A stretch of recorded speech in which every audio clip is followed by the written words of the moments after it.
Então hoje nós vamos falar. Vocês estão vendo minha apresentação? Então hoje nós vamos falar de momento angular, né?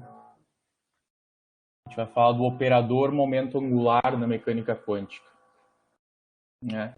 Qualquer coisa aí, se ficar baixo ou se vocês não tiverem se trancar, vocês avisem, tá? Por favor. Então tá, então vamos falar sobre momento angular, que é uma quantidade bem importante, né, na mecânica quântica, né, quando a gente tem potenciais esféricos, né, rotações, então vai aparecer essa quantidade, né, chamada momento angular, que a gente conhece já da física clássica, né, mas na mecânica quântica vai ter umas particularidades a gente vai ter quantização do momento angular, né. Então a gente vai ver como a gente trata o momento angular na mecânica quântica.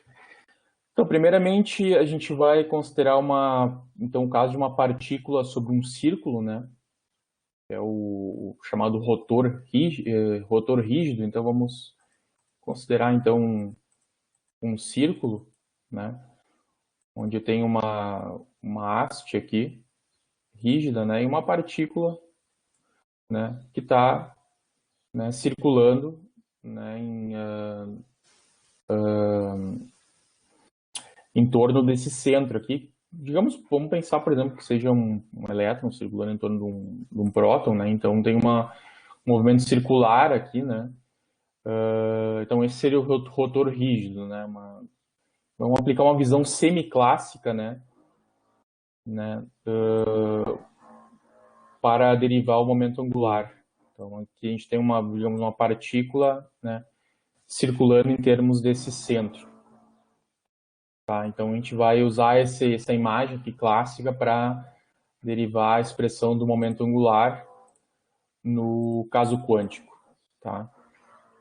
Então, como a gente viu nas aulas passadas, né, a gente tem alguns sistemas quânticos em 3D, né, como o caso do oscilador harmônico em 3D, ou da partícula livre em 3D, ou de potenciais diversos, né, em que a gente usa separação de variáveis para resolver o problema, né? Então a gente pega lá um potencial que depende de x, y e z, por exemplo, né? Aí a gente faz separa isso aqui numa função que depende só de x, numa função que depende só de y, né? E numa função que depende só de z, né? Só que por causa de sistemas onde a gente tem simetria esférica, né, como é o caso ali do rotor rígido, né, ou por caso ali por exemplo, do átomo mesmo, né, que a gente tem ali uma simetria esférica, né, onde esse potencial depende da distância radial, né, como é o caso aqui, por exemplo, né, o potencial depende só dessa distância r aqui, né, se eu aumento a distância aqui, o potencial vai variar, né, então ele não depende das coordenadas, ele depende das coordenadas, mas eu posso, né, as coordenadas elas estão relacionadas pela que faltou y com o r através dessa relação aqui, né?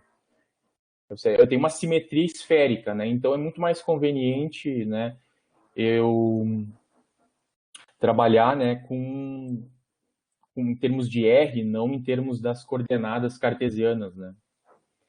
E nesse caso aqui a gente vai usar então coordenadas esféricas. É muito mais conveniente usar coordenadas esféricas nesse caso do que usar coordenadas cartesianas, né? Então, no caso ali a gente sabe do caso clássico, né, que se eu tenho ali naquele caso, por exemplo, do rotor rígido ali, né, eu tenho uma partícula, né, aqui olhando na visão de cima, se eu tenho uma partícula, né, está fazendo esse movimento aqui circular, né, eu vou ter o meu momento angular, né, aqui eu tenho, lembrando só da física clássica, né, aqui eu tenho o vetor r, né, aqui eu tenho o vetor momento linear, que ele é tangente à trajetória, né, E aí eu vou ter, né, usando a nossa conhecida regra da mão direita, eu vou ter o momento angular para cima. Né? Esse vetor, o momento angular, ele é conservado, né? No caso ali, claro, que onde a velocidade se a velocidade é constante, né? Eu tenho então esse vetor aqui, momento angular, que é dado pelo produto vetorial de RP, ele vai ser constante, né? Então agora vamos, como a gente sabe, né, no caso da mecânica quântica, a gente transformou o momento linear, a posição, tudo a gente trabalha com operadores, né? Então vamos ver qual seria a expressão do operador momento linear, né? Momento angular, desculpe, no caso da mecânica quântica, né? Então a gente sabe a expressão, né, do momento angular é dado por R vetorial P, né? A gente sabe também que o nosso vetor posição R, né, ele é dado por x I, né, onde I é o vetor unitário na direção x, ou chamado também de versor, né, x, y, j, né, mais zk. Né? Então, esse é o nosso vetor posição. Aqui eu tenho o P, né, que é o momento linear. Lembrando que o momento linear, né, na direção x, né, aquele operador que a gente viu nas aulas passadas, né, menos IH cortado, ddx.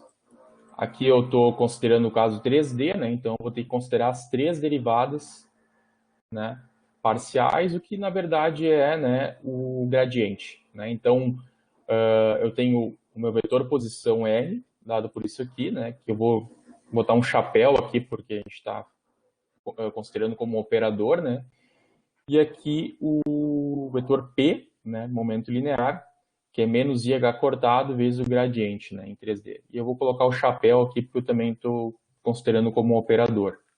Né. Então, como eu disse, a gente vai usar inicialmente uma abordagem semiclássica, que é o nosso rotor, né? Eu tenho a partícula aqui, né? Aqui eu tenho a partícula, né? Aqui eu tenho uma simetria esférica, como vocês podem ver, né? A partícula ela está andando aqui nesse círculo, né? Eu posso associar então esse pontilhado aqui seria a função de onda, né? De de Broglie associada a essa partícula, né? E essa partícula ela tem raio, esse raio aqui é constante, né? Então R é constante, né? Então, esse vetor em coordenadas polares, né? Meu vetor R ele vai ser dado, né? Pela distância radial R e pelo ângulo φ, né? Mas o R aqui é constante, né? É constante em todo o círculo, então só preciso descrever, né, essa minha partícula em termos do ângulo φ, que é o único que vai variar, né, enquanto essa partícula estiver rodando. Né? Então, como eu disse já, esse problema é conhecido como rotor rígido, né? A gente imagina a partícula presa a uma haste rígida, né? Onde essa haste tem massa desprezível. E essa partícula se movimenta livremente ao longo do ângulo φ, né? Seria o caso análogo a uma partícula livre, né? E 1D, porque ela só tem uma trajetória possível aqui, né? Eu posso imaginar, então, que ela é como se fosse um caso análogo a uma partícula 1D, né? Claro que aqui o φ ele tá limitado, né? De 0 até 2π, né? Ela não está livre em todo o espaço, né? Ela tem uma trajetória aqui onde φ está de 0 até π. Mas é o caso análogo, né, ao da partícula livre em 1D. Né? Então, como eu disse, né, a gente vai usar a hipótese de de Broglie, né, que associa uma onda às partículas. Então, aqui essa partícula que tem momento linear P, né, eu vou associar uma onda de Broglie, né, um comprimento de onda de de Broglie dado pela constante de Planck dividido por P, né? E, claro, né, como a gente está considerando um potencial, né, um potencial em termos de R, né, é um potencial conservativo, né, ele não depende do tempo. Né? Potenciais que não dependem do tempo, eles são conservativos, né, porque eles se conservam. Né? O tempo, à medida que o tempo passa, o potencial se conserva. Então, como a gente viu nas aulas passadas, quando a gente tem um potencial conservativo, né, sempre vai ser possível eu escrever a função de onda, né, de uma partícula, né, como sendo eu posso separar, né, uma função de onda que depende das coordenadas da posição vezes, né, o e na menos i ômega t, né? De modo que, na verdade, se eu pegar aqui psi de r e t ao quadrado, eu vou ter isso igual a φ de r ao quadrado. O módulo quadrado, que é o que nos interessa, né, depende só, eles são iguais, né? Então eu só preciso, se eu tirar o módulo quadrado dos dois lados, né? Esse e na menos i ômega t tem módulo 1, né? Isso aqui é sempre possível, né, quando eu tenho potenciais conservativos, que é o caso, né, que é o nosso caso aqui, né? E como eu disse, né, nosso φ aqui depende do vetor r, né? Mas o vetor r, ele é descrito pela distância radial,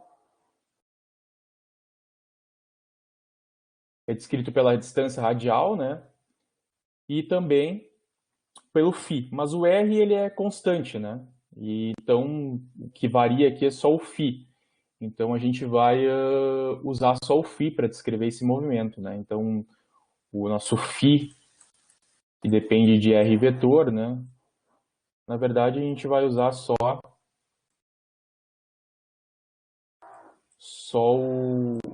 o φ, né? O ângulo φ. Esse aqui é o φ maiúsculo, tá? Que é da função de onda, não vamos confundir. Esse aqui é o φ maiúsculo, tá? E esse aqui é o φ minúsculo, que é o ângulo, tá? Então o φ maiúsculo aqui é a função de onda aqui, que depende só do r vetor. E esse φ minúsculo aqui é o ângulo que a partícula está girando, tá? Tudo tranquilo aí? Então, tudo certo? Vamos lá, então.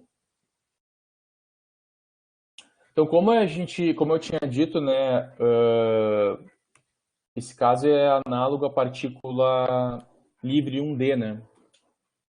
E a partícula livre 1D, a gente já viu em aulas passadas que ela é descrita por uma onda plana, né? Uma onda plana, ela nada mais é do que uma constante, né? Vezes E na IK, IKR, né? Ou IKX, no caso 1D a gente tinha visto que era IKX, né? Claro, aqui a gente está considerando, né, o caso 3D, né? Então, e aqui a gente vai aqui, só para eu botar aqui, peraí. Caso 1D a gente tinha visto que é E na IKX, né? Na verdade, o nosso X aqui agora, né, é a trajetória da partícula, né? Ela está se movimentando em torno desse círculo aqui. E o X, ele na verdade, o comprimento de arco, né? Esse X aqui a gente chama de S, que é o comprimento de arco, né? E o comprimento de arco, ele é dado por R vezes φ, né? E o ângulo, né, em radianos, né? Lembrando a definição de radianos, é S dividido por R, né? Então, S igual a R vezes φ, né? Que é o que está aqui, né? Então, constante vezes IKX, no lugar, agora o nosso X é o S, né? E o S é R vezes φ. Né? Então, é análogo ao caso da partícula livre 1D, né? Claro que agora, no nosso caso, essa função de onda φ aqui, ela é ela é periódica, né? Então, ela é unívoca também, né? Ela é única.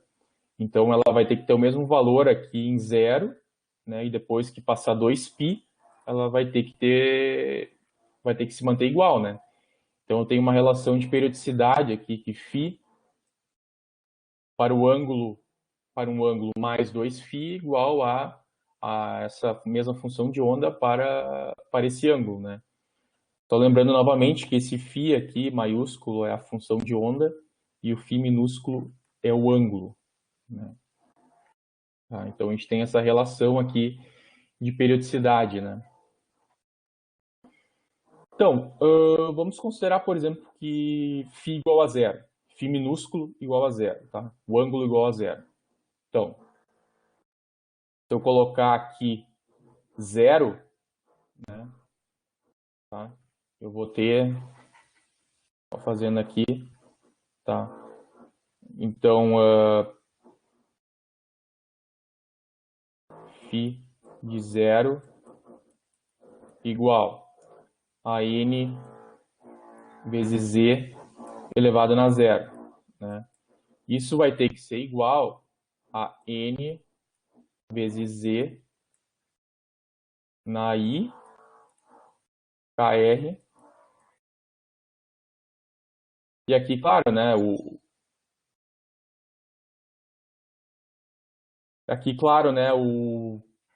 no caso aqui, eu vou usar a relação de periodicidade aqui, então, se eu estou considerando φ minúsculo igual a zero, né, então aqui significa que φ maiúsculo de 2π é igual a φ de zero, então aqui vai 2π. Né? Esses n's aqui vão se cortar, né? Então, do lado esquerdo aqui eu vou ter 1, e na zero é 1, né? 1 igual a... Isso aqui eu vou abrir em cosseno e seno, né? Usando a relação de Euler, então eu vou ter cosseno, né? De 2πkr mais i seno, só demonstrando aqui de onde vem de 2πkr.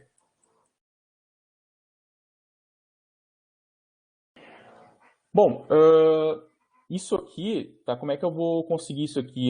Se kr, né, for igual a m e for igual a 0, mais ou menos 1, mais ou menos 2, né, o seno vai se anular para todos esses valores, né, e o cosseno vai ser sempre 1. Vocês podem conferir isso. Ó. Se o KR é 0, né, seno de 0 vai se anular, cosseno de 0 é 1. Se KR for 1, vai dar seno de 2π, que é 0, cosseno de 2π é 1.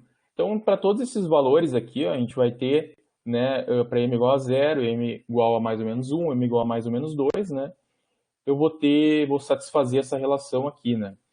Então, significa, né, que o KR, né, ele é quantizado, né.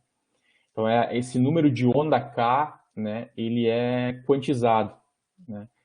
Agora, se a gente utilizar aqui a condição de de Broglie, né, P igual a H sobre lambda, né, que também é igual a H cortado K, né, isso aqui são as relações de de Broglie, né.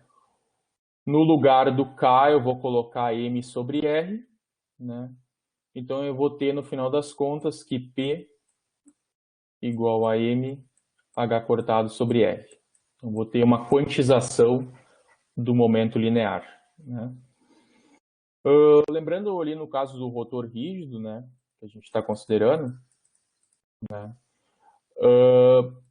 a gente viu que o momento angular ele é constante, né? Ele tem sempre ele é um vetor constante aqui, aponta para cima. Ele tem na verdade só a componente z, né? Se a gente for calcular pela expressão do momento angular, né? Fazendo o produto vetoral de r por p, né?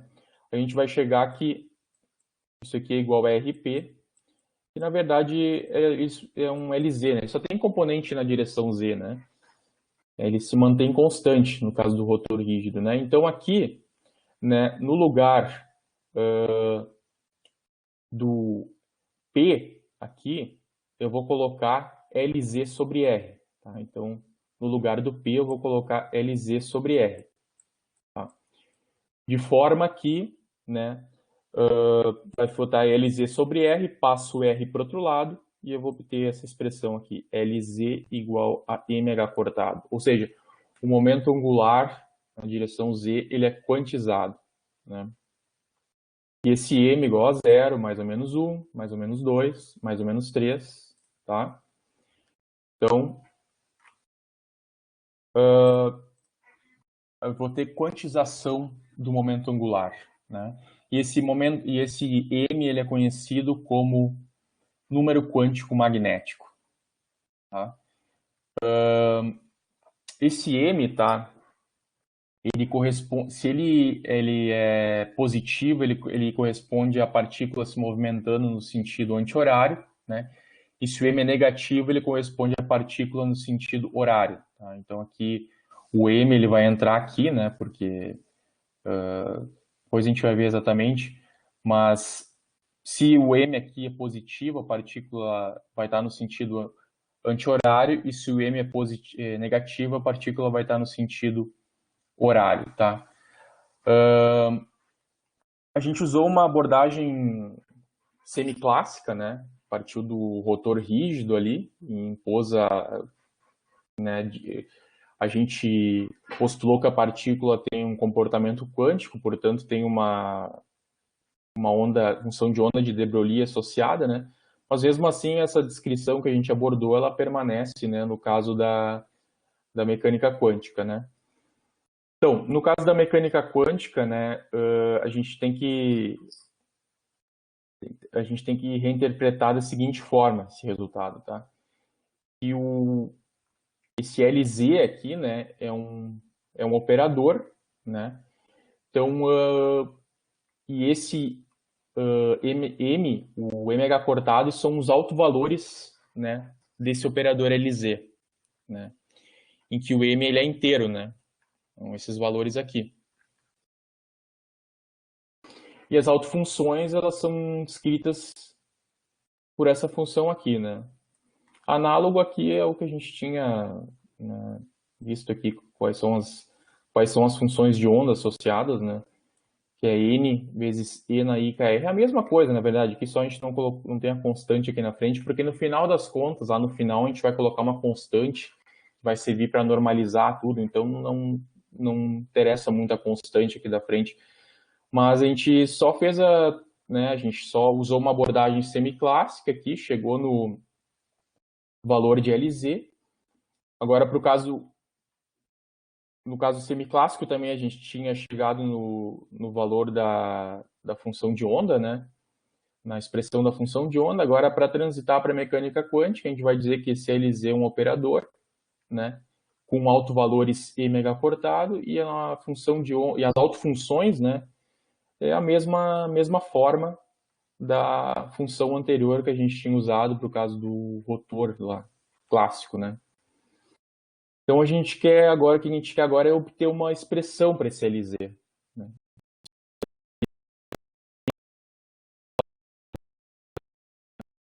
Então, no caso do momento linear, né, a gente sabe qual é a expressão do operador momento linear, que é menos IH cortado, derivado em relação a x, né? E como eu disse anteriormente, a coordenada linear do movimento, né, é a coordenada tangencial, né? A gente está, né, aqui, a partícula, ela está, né, aqui ela está, aqui a coordenada linear é o comprimento de arco S, né? Então o x lá no caso da partícula 1D é análogo ao comprimento de arco S aqui, né? Que a partícula ela está se movimentando nesse círculo e o comprimento de arco aqui que é a trajetória dela, né? Então, vamos ver agora o operador, né, momento angular LZ. Né? Então, como eu disse, né, no caso o nosso momento linear, né, no caso da partícula 1D, é menos IH cortado vezes menos IH cortado, derivada em relação a x. Né? Agora o nosso x vai ser o S. Né? Então, menos IH cortado, derivada em relação a S, igual a menos IH cortado. Né? Aqui eu vou usar a regra da cadeia. Né? Eu posso expressar a derivada em relação a S como derivada em relação a φ, vezes derivada em relação a φ, derivada de φ em relação a S. Né? Desculpa. Então, aqui, isso aqui, na verdade, né, eu só escrevi isso aqui como isso aqui, usando a regra da cadeia, né? Mas a gente sabe quanto é a derivada, né, de φ em relação a S. Né? Vamos lembrar lá qual é a expressão do φ. Né? A expressão de φ, né, φ a gente sabe que né, tá relacionado, é o comprimento de arco, né? S igual a R sobre φ, portanto, φ igual a S sobre R. Né? Então, a derivada, né, só vou escrever aqui, φ igual a S sobre R. Então, a derivada de φ em relação a S é 1 sobre R, que é o que aparece aqui na frente. Né? Então, na verdade, nosso operador momento linear vai ser menos IH cortado sobre R, derivada em relação a φ. Né? A gente sabe também, né, como a gente viu antes, no caso do rotor rígido, que o momento angular em direção Z é dado por RP. Né? Então, no lugar do P aqui, eu vou só substituir LZ sobre R. Né? Então, LZ sobre R, eu vou passar o R para o outro lado. Vou obter como expressão final para o meu operador LZ, né? Menos IH cortado, derivada em relação a φ. Então, essa é a nossa expressão, né, para o LZ, quando no caso do rotor rígido. Né? A gente pode ver que a nossa autofunção aqui, né, φm em termos do ângulo φ minúsculo aqui, ela é de fato autofunção, né, desse operador LZ aqui com autovalores mh cortados. Se a gente colocar aqui, vamos operar aqui o LZ sobre φ, né, menos IH cortado, vai para frente, né, derivar o φ em relação a um φ minúsculo, né. Lembrando novamente, para quem entrou agora, só para enfatizar que isso aqui, né, na verdade, é a função de onda, tá? Que é o φ maiúsculo e o φ minúsculo é o ângulo. Tá? Então, a expressão do φ maiúsculo, que é a função de onda, é E na IM φ minúsculo, que é o ângulo. Né? A gente acabou de ver aqui. Tá? Então, vou derivar isso aqui, no final das contas, lá esse I vai cancelar com I, vai ficar IMH cortado na frente, vezes a própria φ de M. Né? Então, a gente vê que isso aqui, que o φ de M é de fato uma autofunção, né, do operador LZ e com alto valor mh cortado. Né? Então agora vamos ver quais são os autovalores de energia. Né? Quais são os autovalores de energia do rotor rígido. Para saber os autovalores de energia, a gente tem que usar o operador hamiltoniano, né, e aplicar ele na função de onda.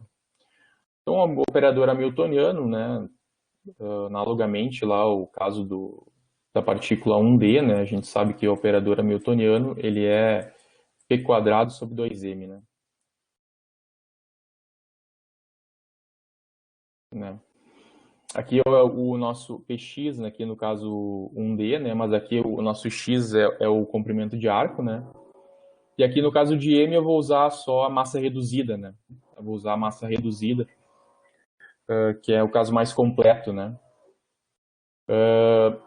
Então, a 1 sobre 2.000 vai aqui para fora, o operador PS, né, que ele é menos IH cortado vezes a derivada em relação a S, né, só que aqui está ao quadrado, né, então eu vou, esse menos IH cortado vai juntar com esse aqui e eu vou ter a derivada segunda aqui em relação a S, né. Então, esse é o operador hamiltoniano para o caso do rotor rígido, né. Então, agora, para a gente saber as autoenergias, né, a gente vai aplicar esse operador hamiltoniano aqui no φ, né? Então, vou aplicar o que é o operador hamiltoniano, né? Aplicar no φ, né? Aqui eu vou usar a expressão onde contém o k junto, tá? São expressões análogas. Aqui a gente viu que a função de onda ela é dada por essa expressão aqui. Aqui a gente está em termos de m, tá? Mas ela pode também ser escrita assim, né? Aqui a gente está em termos de k e krφ, tá? Aqui tem o n, aqui está 100, mas isso não importa, tá? Porque no final a gente vai colocar uma constante lá para normalizar. Isso é só uma constante de normalização, tá? Então a gente vai colocar aqui, tá? A expressão da função de onda como n e na IKS, né? Vou ter que derivar agora em relação a S, né? Duas vezes. Isso vai me dar esse fator aqui na frente, tá? E a própria função de onda, né? Ou seja, operador hamiltoniano aplicado na função de onda, né, me dá essas autoenergias aqui, ó, h cortado ao quadrado, k quadrado sobre 2.000. Né? A gente sabe também, né, que esse k aqui é kr igual a m, né? A gente já viu aqui antes. Só para kr igual a m, né? Que é, o número de onda é quantizado. Então, no lugar do kr aqui, eu vou colocar no lugar do K, né, eu vou colocar M sobre R. No final das contas, então, eu vou ter as autoenergias vão depender do número M, né, e vão ser quantizadas, né. Então, a energia, né, em termos do índice M, vai ser H cortado ao quadrado, M quadrado, sobre 2μr quadrado. Lembrando, né, no caso lá da mecânica clássica, né, se a gente tem uma partícula que está rotando, né, em torno um movimento circular, né, uma haste rígida aqui, de massa desprezível, né, a gente só está considerando a massa da partícula aqui, claro, e onde a massa aqui a gente está considerando a massa reduzida, né.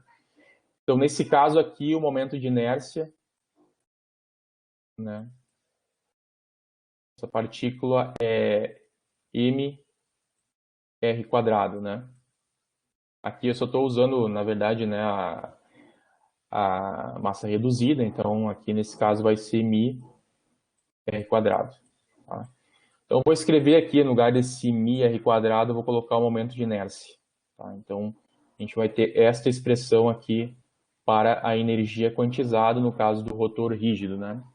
Onde m quadrado pode ser 0, 1, 2, 3. Né? Então notem que a energia depende desse número quântico m. Né? E aqui tem uma figura ó, da representação gráfica dos níveis de energia no rotor rígido, né? Aqui para m igual a 1, para m igual a 2, né? Que depende de m quadrado, né? Por isso que vai subindo quadraticamente, né? Vai subindo com o quadrado de m, por isso que as distâncias aqui vão aumentando, né? Então aqui também o número quântico, o momento linear, né? Os autovalores do momento angular, desculpe, na direção z, são mh cortado. Então cada autoenergia corresponde um valor de momento angular, né, em unidades de H cortado. Né. E aqui são as funções, né, aqui são as funções, a gente pode pensar como as funções de onda de de Broglie, né, para o caso do rotor rígido, né. Então, aqui para m igual a 1, para m igual a 2, m igual a 3, né, a gente pode Aqui são as funções de onda da partícula, né, no rotor rígido, né. Agora vamos fazer um exercício rápido, né, só para fixar essa questão do rotor rígido, né. Então a gente quer calcular os níveis de energia rotacionais para a molécula diatômica de HCl, né, desconsiderando as vibrações da molécula, tá? Então as massas de unidades de massa atômica, né, do hidrogênio, né, e do cloro são essas aqui, ó. Então, a MH é igual a 1,0078 unidades de massa atômica e do cloro é 34,9688 unidades de massa atômica, né. Então, a gente vai calcular a massa reduzida do sistema, né, como vai chegar nesse resultado aqui, 0,97 vezes a massa do hidrogênio. Isso aqui é o sistema que a gente está considerando, ó. A gente tem aqui um átomo, né? E aqui o outro átomo. Então, aqui é o átomo de M2 é o hidrogênio, né? Que é menor. E aqui é o cloro, né? Então, aqui eu tenho o R, a distância entre eles, né? E aqui é o centro de massa. Então, eles giram em torno do centro de massa, né?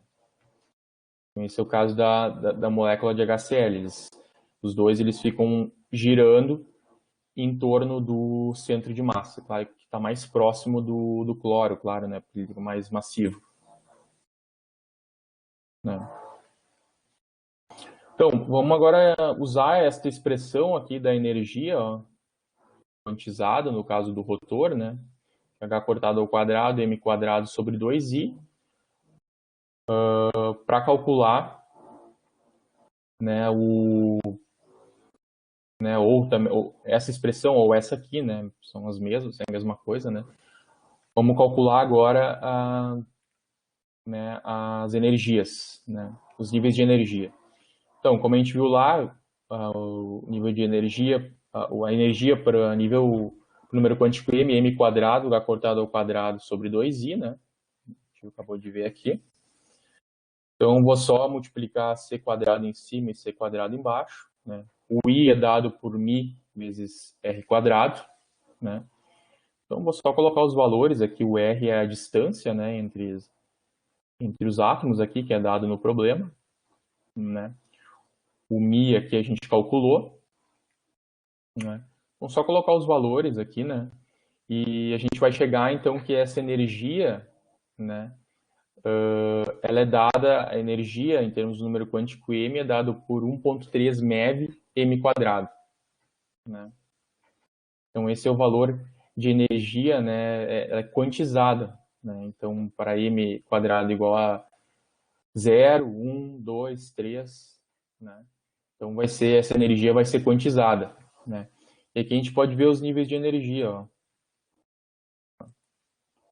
Muitas vezes esses níveis de energia são dados em termos dessa variável aqui, que é B, né? Chamada de constante rotacional, né? Não é uma variável, na verdade, é uma constante, né? Então, aqui nós temos aqui o H cortado quadrado sobre 2i, né? Então, muitas vezes,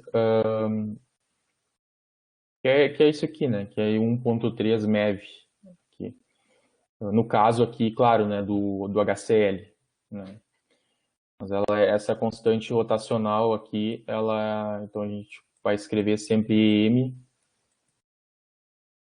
como b m quadrado, né? Aqui no caso do HCl, esse b é igual a 1,3 MeV, né? Então aqui são os níveis de energia, né? Então aqui só um exercício, né, bem simples assim para a gente entender como usar essa expressão aqui, né, dos níveis de energia do caso de uma molécula diatômica, né. Então agora a gente vai trabalhar, a gente está vendo aqui um caso, né, foi do rotor rígido, né, que é o caso da 1D, né, que a partícula só tem uma trajetória possível ali, mas na hora nós vamos calcular, né, o momento angular em coordenadas esféricas, né? A gente vai ver em 3D como é que fica a situação. Então, primeiro, a gente vai ver aqui que as coordenadas esféricas, né? Só relembrando aqui o que são as coordenadas esféricas. Aqui estão as coordenadas cartesianas, x, y e z. né? E aqui eu tenho as coordenadas esféricas, né? Eu tenho o R, distância radial, né, até a partícula, o ângulo φ, o ângulo azimutal, né? E esse aqui é o ângulo, não lembro agora o nome desse ângulo aqui, mas é esse ângulo aqui que vai do eixo Z até a partícula, até o vetor R, né? Então esse aqui é o ângulo θ, né? Aqui são os vetores unitários, né? O vetor unitário R chapéu, ele aponta na mesma direção do R, né? O vetor unitário φ chapéu, ele está aqui, né? Pode ser colocado aqui também. Ele é tangente à trajetória, né? E nós temos também o vetor θ chapéu, né? Que é tangente que ele é perpendicular aqui, né, à posição da partícula, né? Então essas são as coordenadas aqui, como a gente pode escrever, né? As coordenadas, como é que a gente transforma, né, de coordenadas cartesianas para esféricas, né? Então essa é só para relembrar um pouco, né, o sistema de coordenadas esféricas, né? Então, no caso, né, esse R, né, o vetor R, ele pode ser escrito como módulo R vezes, né, o vetor unitário R, né? E nós temos as relações, né, e todos esses vetores unitários aqui, o R chapéu, φ chapéu e θ chapéu, eles são perpendiculares, né? De modo que se eu fizer o produto vetorial de R por θ, eu vou chegar em φ chapéu, né? Se eu fizer produto vetorial de θ por φ, eu vou chegar em R chapéu. Se eu fizer o produto vetorial de R, de φ chapéu por R chapéu, eu vou chegar em θ chapéu. Isso aqui são coordenadas esféricas, né? Se vocês não se lembrarem muito bem, podem dar uma olhadinha, assim, para dar uma relembrada, né? São as relações, são as definições, né, das coordenadas esféricas, né? Os vetores são definidos dessa forma aqui, esses vetores unitários, né? R chapéu, φ chapéu e θ chapéu, e a gente vai ter essas relações aqui, né? Produto vetorial, né? Bom, usando, né, a gente sabe da definição do nabla, né, que é o operador gradiente, nas coordenadas cartesianas, né, eu posso usar aqui as transformações de coordenadas e escrever o operador nabla, o operador gradiente, em coordenadas esféricas, que é dado por essa expressão aqui, né? Então aqui, isso aqui, qualquer tabela também vocês acham, né? Isso aqui é só o operador gradiente em coordenadas esféricas, né? Até agora a gente tinha usado só o operador gradiente em coordenadas cartesianas, mas esse aqui, né, nós vamos precisar agora do operador gradiente em coordenadas esféricas, né? Então, vamos agora ver como é que fica o vetor momento angular, né?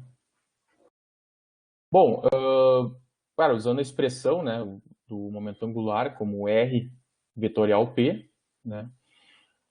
A expressão dele em coordenadas esféricas vai ser a seguinte, né? Então, esse R aqui, né, que é o vetor posição, né, operador, né? Aqui a gente está... Só não botou a flechinha aqui, né?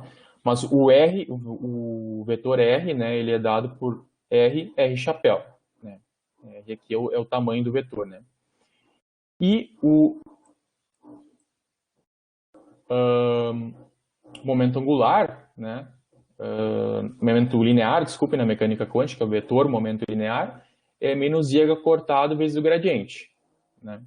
Como a gente já viu anteriormente, né? E, claro, no caso aqui agora a gente vai usar o gradiente, né? O operador nabla nas coordenadas esféricas, né? A gente vai usar coordenadas cartesianas, agora a gente vai usar coordenadas esféricas. Então, se a gente fizer aqui esse produto vetorial, né? Vocês podem fazer esse produto vetorial aqui, claro, né, lembrando usando essas relações aqui, né, e usando essas relações aqui e usando o fato de que R chapéu vezes vetorial R chapéu é zero, né? São vetores paralelos, né? Um produto vetorial vai dar zero. E usando, quando vocês fizerem aqui o produto vetorial, né? Vocês vão usar essas relações aqui, né? Que é o que está aqui em cima, né? Só tem que usar essas relações aqui. E fazendo esse produto vetorial, a gente vai chegar nessa expressão aqui, né? Para o operador momento angular, né? Em coordenadas esféricas, né? Bom, a partir dessa expressão aqui do momento angular, né? Em coordenadas esféricas, né? Se eu usar, né? As expressões lá de transformação de coordenadas, né? Eu posso, se eu quiser transformar isso aqui agora, como é que eu posso fazer aqui, transformar para coordenadas cartesianas, né? É só fazer uma parcial, parcial θ, aqui no caso, né? Vou escrever do lado parcial θ, parcial x, né? Aí eu vou ter que usar, claro, as relações aqui entre as coordenadas cartesianas e as coordenadas esféricas, né? Então, fazendo isso aqui, no caso aqui, né, eu posso escrever esse L chapéu, né, em termos das suas coordenadas cartesianas, né, Lx, Ly, Lz. É uma transformação de coordenadas, né, mas no final tem uns slides lá mostrando direitinho, né, mas isso aqui é só questão matemática mesmo, né, de transformação de coordenadas, né.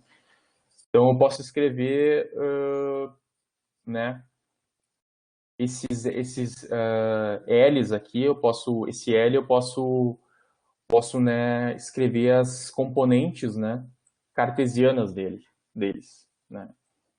Então essas três aqui, né, Lx, essa expressão aqui, Ly e Lz, como apenas menos IH cortado derivado em relação a φ. Tá? Isso aqui tem no final os slides lá, se vocês quiserem dar uma olhada com mais calma, tá? Então isso aqui a gente escreveu o L chapéu em termos das suas componentes cartesianas, né? Uma coisa que a gente tem que ver aqui, que no caso a gente viu, né, anteriormente, que o operador Lz, né, ele é dado por menos IH cortado vezes a derivada em relação a φ, né? Ele tem autofunções E na I M φ e os autovalores são MH cortado, que a gente viu antes, né? Claro, a gente usou... vocês notem aqui, na verdade, que esse Lz é diferente dos outros dois, né? Os outros dois têm tem uma forma funcional bem parecida, né? O Lz que é diferente. Por quê? Porque nós escolhemos como eixo de quantização, né, o Z, né? Mas a gente poderia ter escrito a gente poderia ter escolhido X ou Y, né? Claro, aqui a gente definiu o rotor aqui como no eixo XY, né? Partícula girando no eixo XY e o meu momento angular para cima, né? E aí, claro, esse momento angular se conserva e só tem componente Z, mas eu poderia ter feito um rotor assim, por exemplo, né? Que a partícula estivesse girando assim, e aí eu teria conservação do momento angular aqui na direção X, por exemplo, né? Então, isso aqui é uma coisa facultativa, né? Geralmente, por conveniência, né? A gente escolhe, né, o eixo de quantização como sendo o eixo Z, né? Mas pode se escolher também eixo X, eixo Y, né? Tanto faz, né? Mas geralmente por conveniência, né, na literatura, em mecânica quântica, se escolhe, né, o eixo Z como eixo de quantização do sistema, né? Outra coisa importante que a gente tem que prestar atenção, né, a gente não pode, uma vez que a gente, né, a gente tem essa autofunção aqui, a gente escolheu o eixo de quantização do sistema como Z, nós temos essa autofunção aqui, a gente não vai poder achar essa mesma autofunção para os operadores Lx e Ly, tá? Porque não são observáveis compatíveis, tá? Então, quando dois observáveis em mecânica quântica não são compatíveis, eles não compartilham a mesma função de onda, a mesma autofunção, né?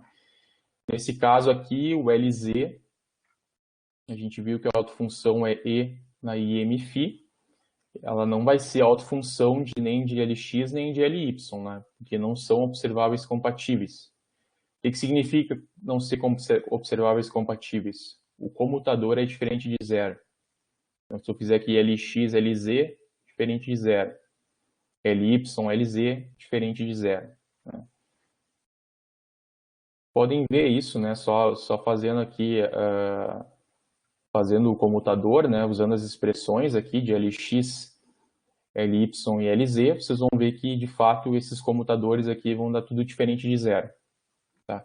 Isso significa que eles não são observáveis compatíveis, né?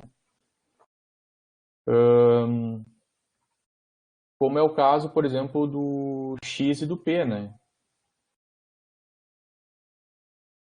A gente viu que tem uma incerteza relacionada a X e P, né? Que é o princípio da incerteza, né? Então a gente sempre vai ter uma incerteza associada. Então a gente mostrou pelo princípio da incerteza, né, que dois operadores, né, isso aqui é o princípio da incerteza generalizado na mecânica quântica, né? Então, o produto da incerteza de dois operadores sempre vai ser maior ou igual a 1 meio, né, do módulo da média dos comutadores. Isso aqui é um princípio, né, que a gente pode definir, né, derivado da mecânica quântica a partir, né, da incerteza estatística, né? A gente aplica no caso de operadores quânticos, a gente vai chegar nessa relação aqui. Se a gente colocar aqui no A e B o Lx e Ly, né, a gente vai chegar nessa relação aqui, né, e vai ver que, na verdade, esse delta Lx, delta Ly, né, não é maior ou igual a um número, né, ou seja, não é igual a, isso aqui não dá zero, né. Sempre, então, a incerteza de Lx multiplicada pela incerteza de Ly, né, vai dar um número maior ou igual a cortado sobre 2, né, porque isso aqui, né, sempre é maior, com certeza é maior ou igual a 1. Então, vai respeitar o princípio da incerteza, né. Então, se a gente mede, se a gente sabe com precisão Lz, a gente vai ter uma incerteza, né, em Lx e em Ly, né.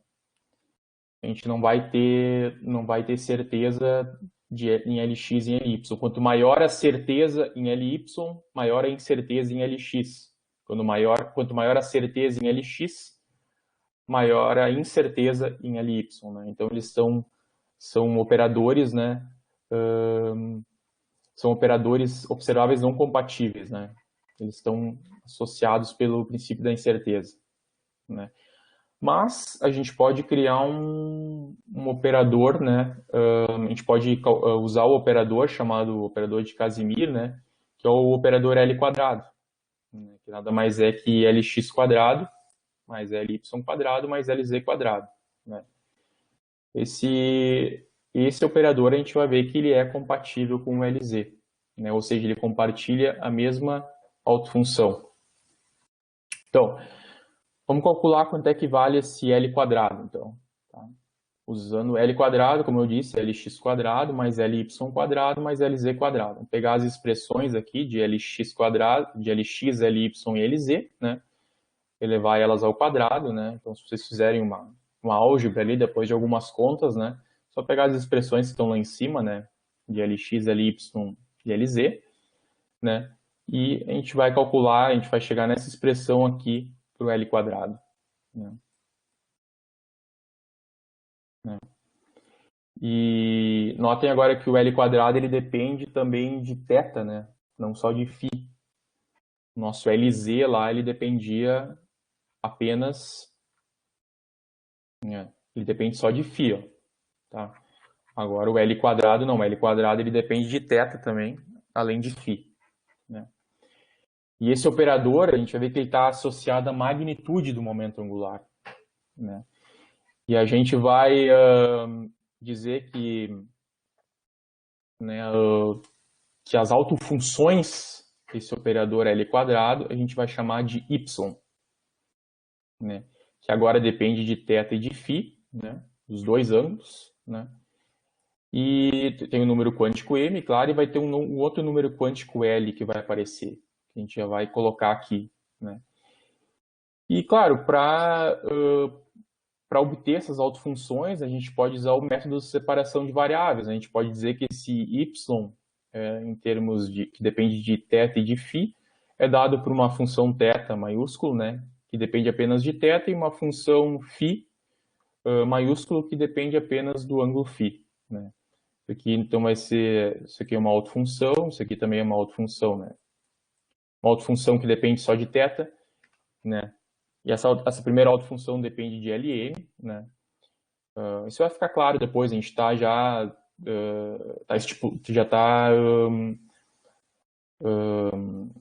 postulando isso aqui, né? Depois os resultados vão certificar que isso aqui está certo. E aqui o φ, né, depende só do número quântico m, né? E esse φm são as autofunções do operador Lz, né? São essas autofunções aqui, né? Do operador Lz, que tem autovalores mh cortado, né? E o L é um novo número quântico, né? Que vai aparecer, tá? Essas autofunções, tá? O y, né? Elas são autofunções, claro, como a gente disse, né? O L quadrado, a gente viu que o Lx e Ly não são compatíveis com Lz, então a gente vai usar um outro operador, que é o L quadrado, né, cuja autofunção é y, e esse L quadrado ele é compatível com Lz, então essa y aqui ela tem que ser também autofunção de Lz. Além de autofunção de L quadrado, ela tem que ser também autofunção de Lz. A gente pode ver que isso aqui é verdade, ó. Se eu colocar y aqui, ó, né, e daí colocar a expressão de y aqui que a gente usou separando variáveis, né? O Lz ele envolve só uma derivada em relação a φ, né? Então esse θ vai para fora.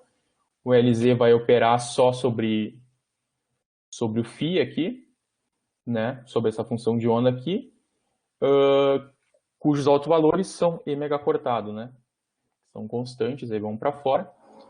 Aí vai ficar θ vezes φ, que é o nosso y, né? Então, o que eu estou vendo aqui? Que quando eu aplico o operador Lz em y, né, isso me dá mh cortado y, ou seja, o y ele também é autofunção de Lz e tem autovalores mh cortado. Tá? Então, esse y, tá, que a gente está falando aqui são os chamados harmônicos esféricos, né? Então, vamos ver o que são esses harmônicos esféricos, né? Agora nós vamos aplicar, a gente aplicou agora o Lz sobre y, agora a gente vai aplicar o L quadrado sobre y, né? Se a gente aplicar o L quadrado sobre y, a gente pode mostrar, a gente vai, na verdade, vai ter um autovalor, né, específico, e a gente vai já postular que esse autovalor vai ser dado por L vezes L mais 1 vezes H cortado ao quadrado. Isso aqui é postulado, né, porque é mais conveniente depois para a gente determinar esse número quântico L, né. Poderia colocar aqui qualquer outro valor, uma constante A aqui, como alto valor, ele determinar esse alto valor, né? A gente já vai escrever dessa forma aqui, porque para tornar mais conveniente, né? Então, né, agora então a gente vai ter que operar o L quadrado aqui no Y.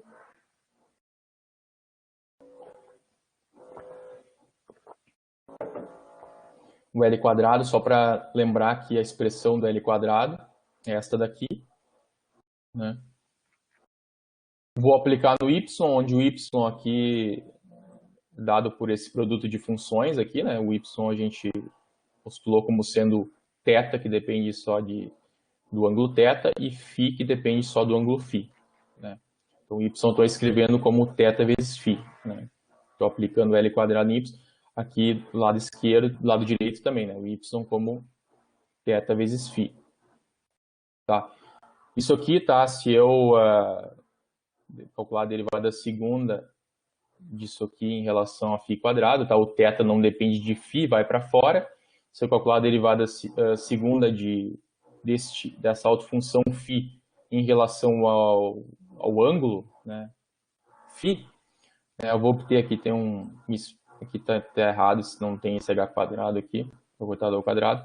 Eu vou obter esse aqui menos m quadrado vezes θ vezes φ, né? O nosso φ aqui é aquela I, M, né? É essa expressão aqui, ó.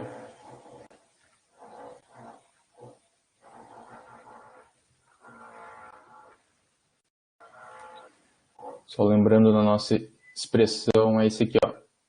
Tá? Esse é o nosso φ aqui que tá... Tá, então eu tenho que, se eu der calcular a derivada segunda, esse φ aqui, eu vou ter devido ao I aqui, né, eu vou ter um menos m quadrado na frente.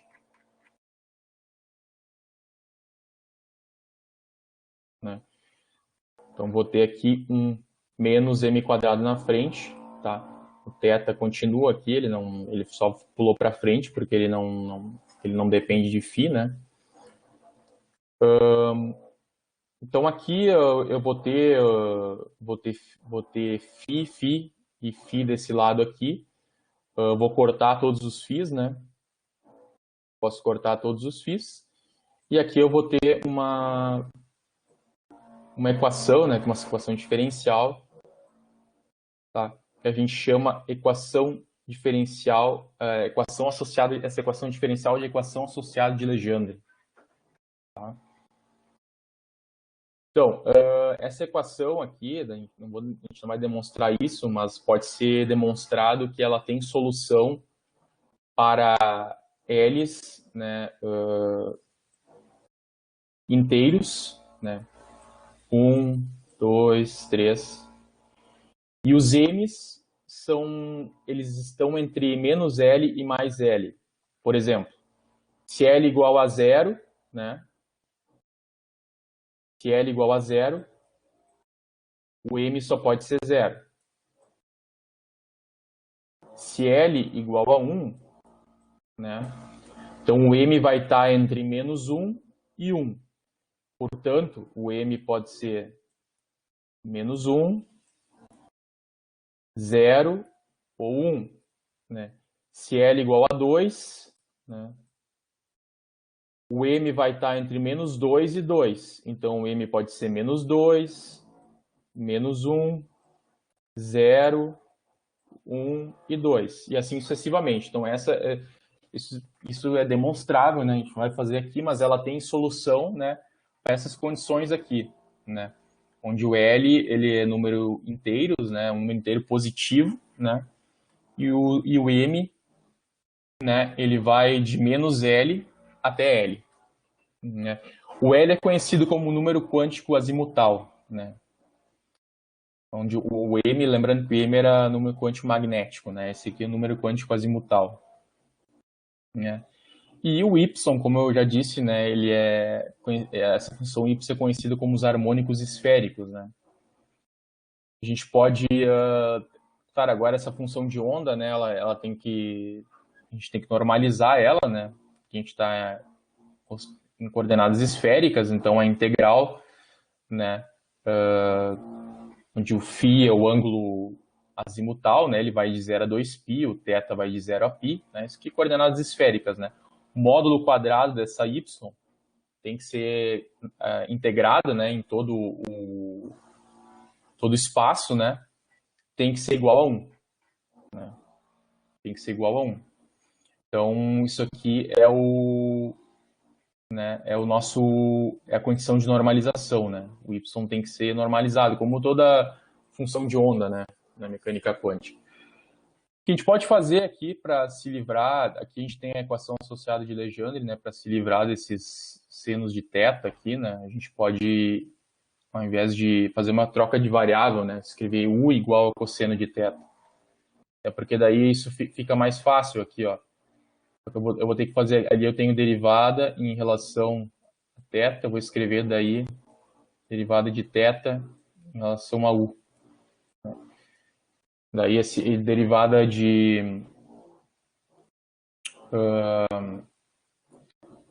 né, derivada θ em relação a u, daí eu vou usar essa troca de variável aqui, tá? A troca de variável aqui é só para se livrar né, dos senos ali, desses senos aqui, para se livrar desses senos. Tá?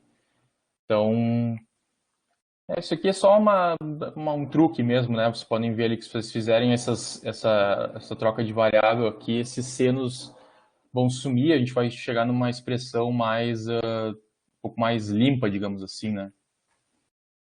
Então, aqui agora a gente vai ter uma expressão, né? A equação associada de Legendre em termos de U, né? Onde aqui o n quadrado, eu só escrevi n quadrado, que na verdade é L vezes L mais 1, né? Então aqui nós temos a equação associada de Legendre em termos de U. Tá? Então, como é que a gente vai resolver essa equação? Tá? Essa aqui é uma equação diferencial, né? Ela pode ser assumida se a gente resolver, se a gente assumir que ela tem soluções desse tipo aqui. Isso também a gente não vai demonstrar, né? Mas uma questão de equações diferenciais mesmo, né? A gente vai assumir que ela tem soluções desse tipo aqui, né? A vezes 1 menos U ao quadrado elevado na m sobre 2 vezes f de U. Né? Se a gente fizer essa transformação aqui, né, ela vai dar origem a outra EDO, né, que é um pouco mais simples de resolver. Né? A gente fez essa transformação aqui, né, postulou que θ é igual a isso para conseguir chegar numa EDO que é mais fácil de resolver. Né? Essa equação, essa EDO aqui, né, para m igual a zero, ela é denominada equação diferencial de Legendre. Né? E a gente vai resolver ela através do método de séries, né, método de Frobenius. Né? Então, essa f aqui, quando m igual a zero, né, a gente vai chamar de p. Né? E esse p aqui vai ser dado por essa série, né? Método de Frobenius. Né? Então, mesmo análogo ao que foi ao que a gente fez no caso dos polinômios de Hermite, né? Então, só que isso aqui, claro, né? Quando u vai para infinito, isso aqui diverge, né? Eu não posso ter uma função de onda, não posso ter uma p que divirja, porque assim f vai divergir, consequentemente o θ vai divergir e meu y vai divergir, né? Minha função de onda vai divergir. Isso não é possível, então a gente tem que truncar a série. Tal como foi feito no caso, né, dos polinômios de Hermite. Lá a gente vai truncar a série através das relações de recorrência lá das constantes, né? Então a gente a gente não vai mostrar detalhes aqui, mas também não é necessário, sim, vocês podem ver com mais calma na literatura, mas é o mesmo processo dos polinômios de Hermite, né? A série tem que ser truncada para evitar essa divergência, né? Então a gente vai chegar nessa expressão aqui, né, pro P, né? Que vai depender agora desse número quântico L aqui, né? Vai ser dado por esta série aqui. E essa série a gente chama de polinômios de Legendre, né? Então, a gente escrever isso aqui são polinômios, né? E são chamados de polinômios de Legendre. Existe uma fórmula de Rodrigues, né? Que tem várias fórmulas para vários tipos de polinômios. E a gente pode obter qualquer polinômio de Legendre através desta fórmula aqui, né? Então, essas são as... Para m igual a zero, né? Esses polinômios aqui são soluções, né, desta equação diferencial aqui. Tá? Então, bom, mas quando m é diferente de zero, como é que a gente soluciona essa equação? Quando m é diferente de zero, né, a gente pode se demonstrar também que essa f aqui, ela pode ser calculada através da derivada de ordem m, né? Onde m aqui, claro, é só um módulo de m, né? Derivada de ordem m, né? Do polinômio de Legendre, né? E aí, claro, a gente pode escrever agora o nosso θ aqui, né? A gente postulou como sendo essa expressão aqui, a gente pode escrever o θ agora, né? Como sendo A vezes U na 1 menos U quadrado, na M sobre 2, eu estou copiando aqui. O F agora, tá? Eu vou escrever como através desta relação aqui, tá? F, a função f é dada por a derivada de ordem m, né, do polinômio de Legendre. Tá? E isso aqui tudo, tá, a gente vai chamar agora de polinômio de Legendre para o m, de índice m. Tá? Então, um polinômio de Legendre em função de índice m. Tá? E só fazer umas modificações, tá? Como u é igual a cosseno quadrado, né? Que a gente estipulou aqui em cima quando a gente fez a troca de variável. Aqui, u é igual a cosseno de θ. Tá? Como u é igual a cosseno de θ, eu tenho que 1 menos u quadrado igual a 1 menos cosseno quadrado de θ, que é igual a seno quadrado de θ, né? Aqui o seno quadrado vai estar elevado a m sobre 2, né? O quadrado do seno vai cortar com o 2 aqui, né? Então vai sobrar só um m, né? Aqui é módulo de m, na verdade, né? Esse m vem aqui da ordem da derivada. Né? Então, aqui eu vou só escrever agora PL, u é substituir como cosseno de θ, né? Então, né? Esse é o meu PL, né? De índice m, tá? Polinômio de Legendre de índice m, né? E aqui é a minha função θ, né? Função de onda θ de LM, agora estou escrevendo em termos de θ, né? O A continua aqui na frente, vezes polinômio de Legendre de índice m, né? Agora, para cada par de valores LM, né, eu vou ter minha função y, que são os harmônicos esféricos, né? Então, só lembrando, né, o que é a função y. A função y, ela é, né, dada pela, né, deixa eu pegar a expressão aqui. A função y é o produto de θ por φ, né? Onde nosso φ lá é E na IM φ, né? Então, só lembrar aqui, esse aqui é o φ E na IM φ, né? E aqui é a função θ maiúsculo, né? Que depende só de θ. Continuo com o A aqui, e aqui vai o polinômio de Legendre de ordem m, né? Então aqui essa função, no harmônico esférico aqui, ela vai depender do número quântico L e do m, né? A gente pode ver, né, umas expressões dos harmônicos esféricos, ó, lembrando, né, quando L é igual a zero, né, lembrando que m está definido entre menos L e L. Então, se L é igual a zero, m só pode ser zero, que é o primeiro caso aqui, né? M igual a zero, L igual a zero. Se eu colocar aqui, né, esse A aqui vai ser obtido através da condição de normalização, né, que é o que a gente tem aqui, né, condição de normalização, tem que normalizar a função de onda, é só uma constante de normalização. Tá? E aqui eu tenho os polinômios de Legendre de ordem m, né, que são obtidos através desta expressão aqui. Então, para m igual a zero e L igual a zero, esse vai ser o harmônico esférico. Né? Agora, se L igual a 1, eu tenho o caso em que m é igual a menos 1, 0 ou 1. Então, para L igual a 1, m igual a 0, esse vai ser o harmônico esférico.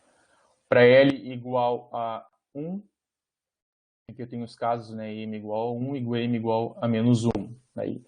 Para L igual a 2, eu vou ter m igual a 0, m igual a mais 1 ou menos 1, e m igual a mais 2 ou menos 2. Então, esse aqui são, né, todos os harmônicos esféricos, né, que vão ser as nossas autofunções, né, do operador, né, momento angular.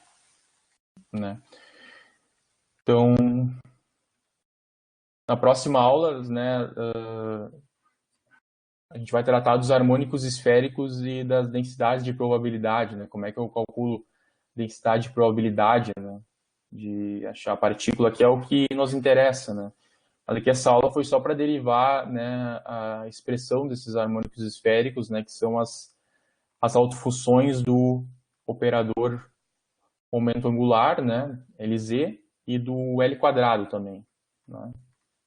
Então sei que é bastante coisa, assim, agora a gente estava tratando só com coordenadas retangulares, né, agora a gente está tratando com coordenadas esféricas, é bem confuso, assim, então sugiro se vocês puderem dar uma passada de novo nos slides, assim, né, para dar uma revisada, porque é bastante coisa nova, assim, né. Mas então seria isso. Não sei se tem alguma dúvida, se alguém tem alguma dúvida, se ficou claro.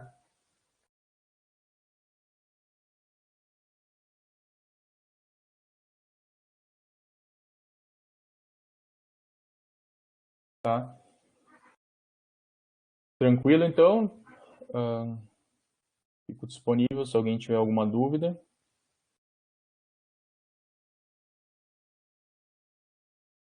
Ok, muito obrigado. Então, qualquer coisa, estou disponível por e-mail para responder as dúvidas sobre as atividades. Então tá, até quinta, então. Um abraço.